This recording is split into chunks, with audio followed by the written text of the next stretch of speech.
G'day guys and gal. The Ultramarines are supposed to be the least controversial of all Space Marines. Logical, tactical, but not boring. They are designed to be the jack of all trades, the popular choice for faction. As such, you would think that their chapter master would be the pinnacle of non-controversy. However, that isn't the case. Marneus Calgar is one of the most beloved yet despised of all Space Marines by the fanbase. Loved because he's a total badass, despised because some of the writers sometimes mistake Marneus Augustus Calgar for Son Goku, leading to Calgar performing feats of power that not even a Primarch should be able to achieve. But regardless if you love him or hate him, it makes for some spicy lore. Before we get started, there are only 3 more days before we're giving away this 1/6 scale, limited edition, currently unavailable, officially licensed Titus statue, courtesy of my new business venture, Dice Dioramas. Here's how it works and how you could take this bad boy home. Dice is a membership platform founded by myself and Chris from CK Creative, in which members get access to private affiliate discount codes, a private Discord server where we will hire professionals to run painting, diorama building and hobbying workshops, as well as other goodies like workout plans. However, the biggest benefit is that every month we will produce and then give away a professionally made diorama, as well as multiple mid-month giveaways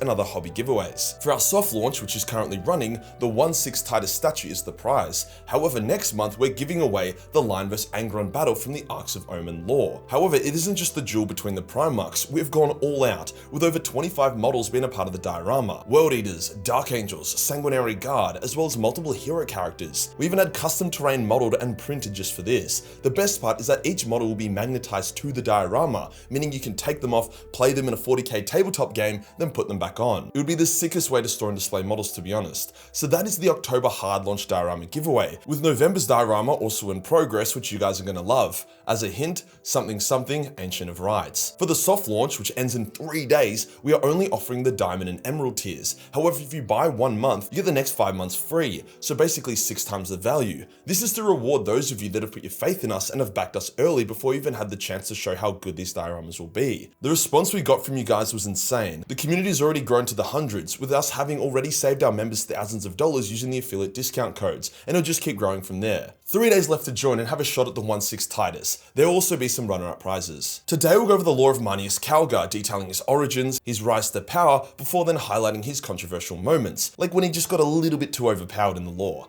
Let's get into it. Marneus' early life is actually pretty fucking wild and way doper than I expected. He wasn't born as the son of a noble ultra house like most Ultramarines were, nor was his name Marneus. It was actually Tacitus. Instead, he was a child servant of the House of Calgar, becoming close friends with Marneus Calgar, the noble son of the house. The House of Calgar was extremely powerful as they were the rulers of the Novathilium, a massive agri-world in Ultramar that provided most of the food for the surrounding systems, including Macragge. Both boys wanted to be away from the boring life of an agri-world, hence sought to become Space Marines. They became aspirants and learned the ways of the Space Marine under Crixus. Crixus was a mortal man who tried to become an Ultramarine but failed the trials. Now he acts as like a tier 1 trainer for wannabe Ultramarines. However, he had grown resentment as fuck over being rejected, hence was tempted by Khorne and became a secret cultist. Any aspirant he taught, he would also slowly corrupt to Khorne. However, Marneus and Tacitus were too noble for that bullshit, hence fought Crixus and his corrupted students. In the fight, Marneus was killed and Crixus was slain by an Ultramarine who arrived just in time to save Tacitus. Wanting to honor his fallen friend, Tacitus took on the name Marneus Calgar so that he could forever share his glory with that of his best friend. Aspirants taking the names of their close friends who died during the trials is not uncommon. For example, Arcamus, a now dead leader of the Imperial Fist Huskarls, took that name when the true Arcamus died during the trials. Marneus had a bit of a baptism by fire. Most Ultramarines hadn't even fought against Chaos prior to the opening of the Great Rift, but Marneus had done it before he was even a Space Marine. Surprisingly, we don't actually get to see much more of Calgar's pre-Chapter Master lore. In 40k lore, Calgar was always the Chapter Master of the Ultramarines. Even though 40k lore has been around for decades, it's always focused on the same couple centuries with the same characters. Yes, there is some lore that discusses M32 to M40, but it's mostly background noise that serves as context to the current M41/M42 era. So as a side note to that, Marneus was always just Papa Smurf. We only know about his Khornite recruitment story because of the recent Calgar comics that came out a couple years ago. So with that said, Calgar's first spotlight in the lore was when he took on the Tyranids during the First Tyrannic War, the first time the Nids entered the setting. This is when the Tyranids were actually truly terrifying and seemed unstoppable. The Ultramarines were the first to face them, and surprisingly, they got fucked pretty hard. The Ultramarines did everything right, delaying tactics, flanking, using their strengths, exploiting Tyranid weaknesses, yet the hordes of Nids was just too great.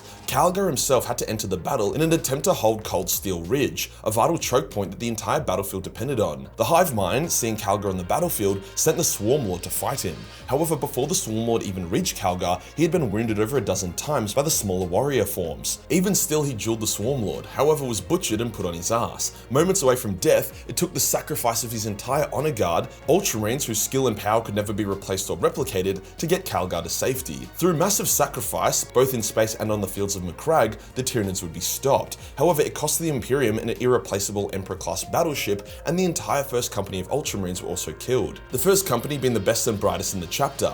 To show the versatility and resilience of the Ultramarines, Calgar would recover and the first company would be reformed from the heroes and survivors of the battle. These warriors would become the Tyrannic veterans, experts in Tyranid slaying and instrumental in saving many Imperial worlds from Tyranid onslaught. Since then, Calgar has been busy as fuck doing some hectic shit, some of which should be way too impressive for him to do, but I'll let you be the judge. He led the Ultramarines to destroy the Demon Forge world of Thrax, managing to recover key data from the world before blowing it up. Then a few decades later, he defended the Hive City of Zelanthrust from an Orc horde, single-handedly holding the gate against the Orc army for an entire day and night. Okay, fair enough. Not done with his Pound Town tour, Calgar wanted to humble the Elder. The Elder sent a diplomat to an Imperial world to negotiate the return of an Elder artifact. The artifact resided in a tomb that belonged to a long-dead Ultramarine hero. The Imperium refused, killed the Elder diplomat, and then asked the Ultramarines for aid to prepare for the Necron retaliation. Not gonna lie, Imperium looking like massive assholes on that one. However, even the noble Ultramarines are xenophobic as fuck and would not suffer any alien to raid a tomb of an ancient Ultramarine hero. Calgar completely outclassed the Elder with his tactics, using snipers to pick off their leaders, assault marines and jet bikes for ambushes and flank maneuvers. As such, the Elder summoned forth an Avatar of Cain, which began decimating the Ultramarines until Calgar himself challenged it to single combat. It swung at Calgar with his mighty blade, striking him numerous times until Calgar caught the sword and with a single Falcon punch, punched straight through the Avatar's torso and killed it with a single hit. Okay then. To give context on how retarded that is, when Fulgrim fought against an Avatar of Cain, they were matching each other blow for blow, and it was only when Fulgrim tricked the Avatar by throwing his cursed sword in the air, before then lunging, punching and choking the Avatar, did he beat it. Fulgrim was also a Primarch and was being empowered by the Layer Blade, yet Calgar had an easier time taking down an Avatar. Also, Avatars can cut Dreadnoughts in half like a 9,000 degree knife through a 6-year-old. Calgar tanking multiple cuts just isn't a thing, but well, the Ultra Wank won and the Elder fell back. Some years later, Calgar's ship would be ambushed by the Night Lords and damaged, forcing him to emergency land on a feudal world. Hundreds of Night Lords landed on the world to finish off Calgar. However, Calgar managed to rally the people of the world to his banner, and then together they slew the entire Night Lord army.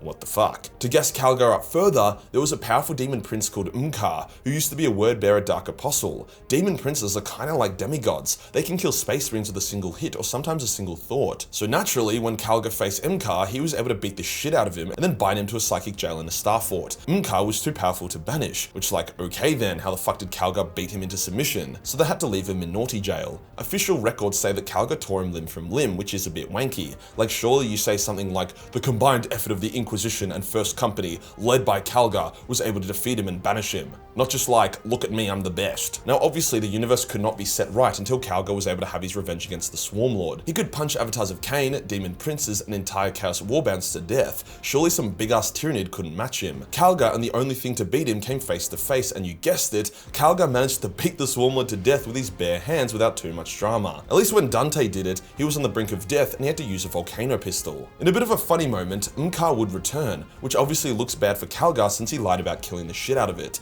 Don't worry though, Calgar would fight Umkar again and this time permanently kill it using a special chaos knife called an Athame. Although some Ultramarines were like, brah, why you lie, they were soon like, actually no, you are so cool that it's fine when you lie. We love you, Papa Smurf. There are dozens more examples of Calgar going insano style, but this gives you a good idea of it. Also to clarify, Calgar never actually picked up a 20-meter tall Necron pylon and threw it around or smacked people with it. He just rotated it a bit, which while is still insane isn't completely impossible. This brings us near the current setting. Calgar was present when Guilliman was revived. Initially, he actually blocked St. Celestine, Call, and the Elder from reviving G-Man because he didn't trust the Elder, but out of desperation and the advice from his chief librarian, he relented. Calgar would go on to be seriously wounded during the battle, but survived and was given command of Ultramar's defense while Guilliman went to Terra to speak with the Emperor. When the Primaris were introduced into the various chapters of the Imperium, many Space Marines were against it as it was tampering with the Emperor's original design. However, Guilliman himself had commanded the use of Primaris, so Calgar did something ballsy. He became the first Ultramarine and perhaps even Space Marine to undergo the surgery to go from normal Space Marine to Primaris Marine, as a way to pave the way forward for Primaris and legitimize them. The surgery had a 61% chance of failure and was going to be agonizing, yet Calgar endured it. He did actually die during the surgery, but was defibbed and brought back to life and became even mightier than he was before, if that was even possible. With his new body, Marneus would fade his greatest foe yet. He would take on Abaddon himself. What do you get when you throw Ultra Wank at the Warmaster of Plot Armor? Well, surprisingly decent lore. The two juggernauts faced each other on the planet of Vigilus, a key world that guarded the only stable route that connected the two halves of the now split galaxy. The duel was short, as Abaddon's sword just cut straight through Calgar's gauntlets, something that was thought to be impossible. Calgar then got dogpiled on by possessed Marines who tore open his throat and pierced both of his hearts. However, the duel was just a ruse. With Abaddon distracted, the vengeful spirit was heavily bombed and almost destroyed, making an emergency warp jump that made Abaddon panic and withdraw. So whilst Calgar lost the duel, he won the battle. He would somehow survive, getting healed before being declared a saint. While it's unclear when the events of Space Marine 2 take place, if it's post the war in Vigilus, then Calgar is now looking pretty healthy. I think the main issue with Calgar is that when Matt Ward wrote the Ultramarines to be way too overpowered, Calgar was able to quite literally beat enemy boss characters to death or entire enemy armies. This wasn't that cool, it was pretty lame, and it hurt an otherwise badass character. Although Calgar is now a lot more grounded while still being awesome as hell, he still has this lingering overpoweredness. Like bruh, both of his hearts and his neck cut open and he still survives. I think Calgar dying on Vigilus would have been good for the setting. A big shake-up, no one is safe. With Guilliman back, we also don't really need Calgar anymore. But hey, if it means we get to see Calgar Falcon punch Fulgrim in the balls at some point, then I'm down. If you enjoyed the video and you want to support the channel, then join Dice Dioramas. Only 3 days left till we give away the Titus statue and the soft launch Founding Fathers offer of buy 1 month, get 5 months free. Join the Discord for more memes and I'll see you in the next one. Peace.